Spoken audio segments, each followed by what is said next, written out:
Libreng ipinapahiram ng isang grupo ang kanilang mga telescope para masilayan ang mga planeta at bituin. Ang ganitong aktibidad ginagawa minsan sa gilid ng kalsada. Saksi si Jamie Santos. 3, 2, 1. Boosters in... Malapit nang mag-take off ang misyon para muling makalapit ang mga tao sa buwan matapos ang mahigit 5 dekada. I'm Reed Wiseman. I'm the commander for the Artemis 2 mission to the moon. To the moon. To the moon. To the moon. 1972 pa ang huling moon landing ng tao.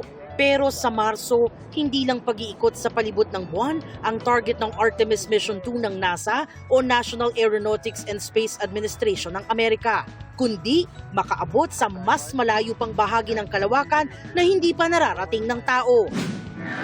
Dito sa Pilipinas, buhay na buhay rin ang interes at pag-aaral sa kalawakan, mga bituin at planeta.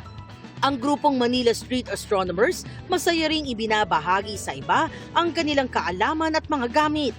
May palibreng telescope viewing sa iba't ibang lugar, madalas nga sa tabi ng kalsada. Advocacy ho namin kasi free astronomy for everybody. Usually po kasi pag dito sa city kasi mahirap makita yung mga objects na syempre mga pang stars, mga ganyan. Sobrang light pollution, saka yung mga air pollution. Pa-share namin yung experience sa sumilip sa telescope at makikita ng malapitan ng mga celestial objects like yung moon, planets, yung mga stars. Ano yung nakita mo dun sa telescope?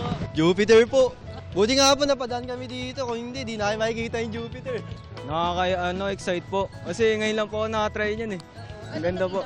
Nakita mo yung planet Jupiter? Apa, bilog. Bilog. Tapos? May ilaw siya. Maliit lang po siya na bilog, tapos may blue po tsaka yellow po. Tapos may nakapalibot sa kanyang.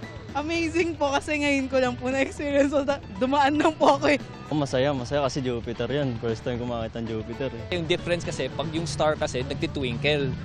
Pag ang planet, steady lang yung light. Gusto namin talaga i-share sa general public na there's more to life than just what's happening dito sa mundo. Yung mga concerns natin, mga problems. So in a way, parang stress relief to. Ang pag-aaral sa ganda ng hiwaga ng universe at outer space nagdudulot din ng praktikal na gamit sa pang-araw-araw na buhay. Bunga ng astronomy ang ilan sa teknolohiyang gamit sa computers, cellphones, GPS o global positioning systems, solar panels, communication satellites at MRI o magnetic resonance imaging. Sa bisa ng Presidential Proclamation No. 130 ni nooy Pangulong Fidel Ramos, ipinagdiriwang ang National Astronomy Week tuwing ikatlong linggo ng Pebrero. Kinikilala nito na ang pag-aaral ng misteryo ng kalawakan nagpapaintindi rin sa ganda at kahalagahan ng planetang ating tirahan. Para sa GMA Integrated News, ako si Jamie Santos, ang inyong saksi. Mga kapuso, maging una sa saksi. Mag-subscribe sa GMA Integrated News sa YouTube para sa iba't ibang balita.